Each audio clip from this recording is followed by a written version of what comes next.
and gentlemen, we are quite honored to have Robin Tabeling with us. I hope I pronounce your name in the right way. It is good. Yeah, all right. I've heard a lot of variations. Which is the rarest one that you've heard so far? Actually, one umpire named my sister instead of me. Oh.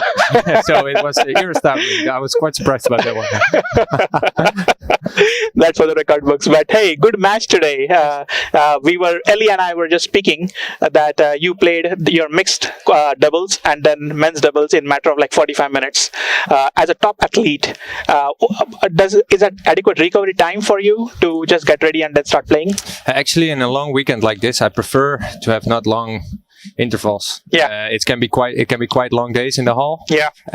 If you imagine me now taking 2 more matches before I have to go on, I'd rather be finished now, go have a good dinner. Yeah. Because that's also it's seriously, you're in the hall all day and finding time to eat, and it's not too close to the match. So right. Yeah, idealistic, maybe a little bit more time, but I prefer it like this. Yeah. And you have really represented Netherlands at the highest of stages. You have played several high-profile tournaments with Selena Peak very often. What do you see a lot of diversity in the styles of play when you, for example, play in Asia compared to when you play within Europe? What kind of differences do you see in the playing style or the players as such? Yeah, I think the Asian people, if I can call them like that. It's easier to say. okay. Yeah. They are just way faster in reacting and flat exchanges, lifts, defense, attack. It's such a powerhouse. Yeah. While Europe is usually more finding the smart ideas and thinking way more about the game, as sometimes overthink it. Yeah. So yeah, I guess that's the biggest difference. But it's no surprise that actually in every discipline the Asian couples just step up because they're so fast with everything that if we try to challenge them as Europeans on that level, only a few succeed. Yeah.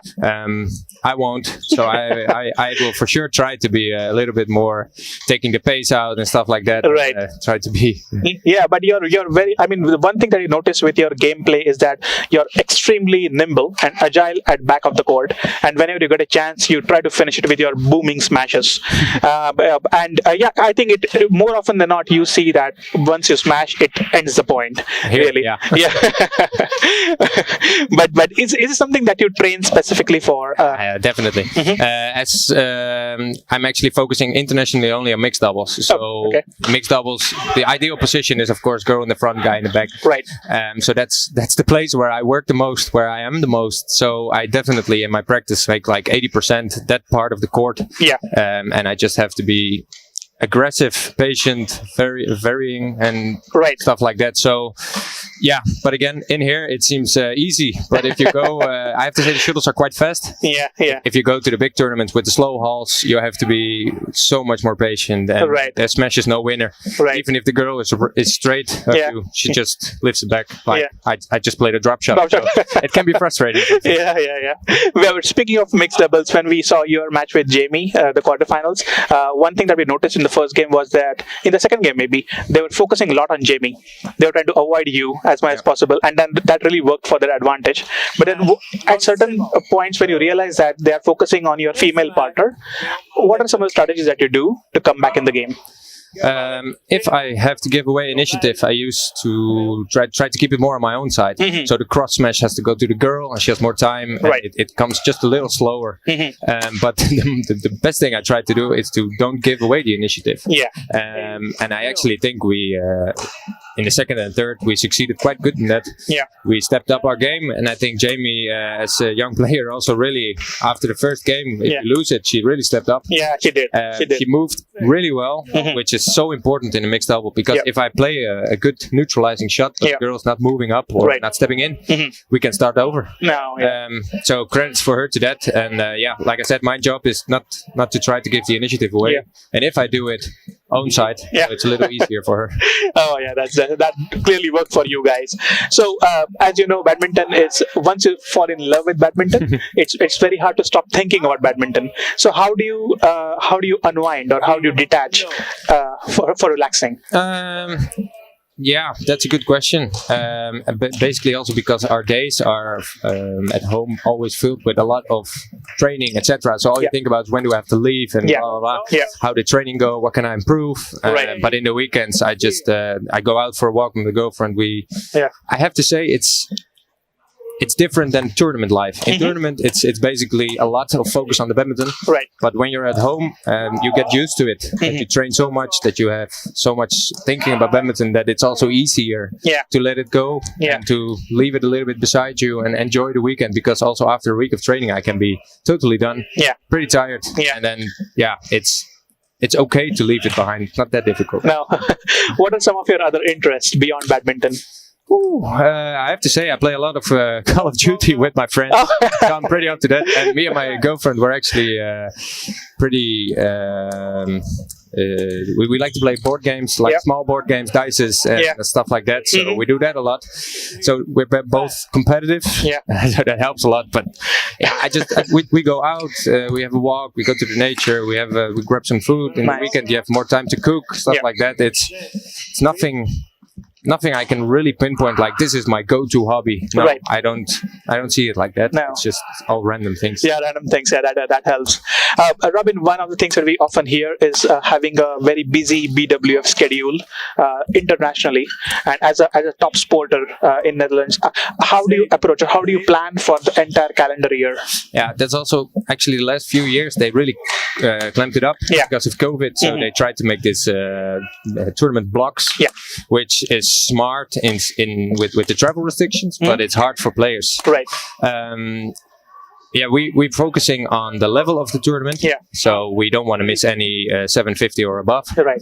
And then we also look sometimes you need a break and sometimes you need a training block. Right. You can't just go on and on and on. And then there's a few major tournaments we plan to, which is the Worlds, the Europeans, maybe Olympics sometimes. Right.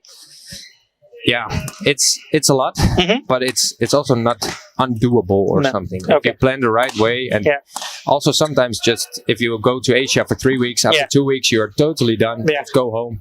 Because it won't make sense to stay longer. You do more damage than you do good. So it's also just to be honest and say how you feel all the time, every day and every week. Yeah, no, that's a good answer. How are you preparing for the upcoming Olympics in Paris? It's sooner than everybody thinks. It is. And every time somebody's saying it, it's next year, it's 23 and we start. And it's so basically from May, your ranking will already start a bit counting to be able to enter all the tournaments. Actually, we found a good chemistry with the French pair of Chico and Delru. Okay. We're practicing a lot together. Okay. We will do in the near future also. I've been there 2 weeks ago at their training center. Nice. They will visit us in 2 weeks, and then 2 weeks after we will go there. So we both feel we need the intensity of playing each other of high level, and that lacks a bit in our own country. Right. Yeah. And it's not that far. So I think that's the way we are doing it now. But in half a year, maybe 3/4 of a year, we will go a lot of tournaments again. And then it's just keeping the body alive, be smart. But it is.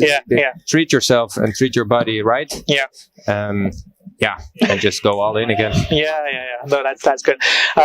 You and Selena have been an amazing example for the whole of Netherlands in terms of mixed badminton and mixed doubles.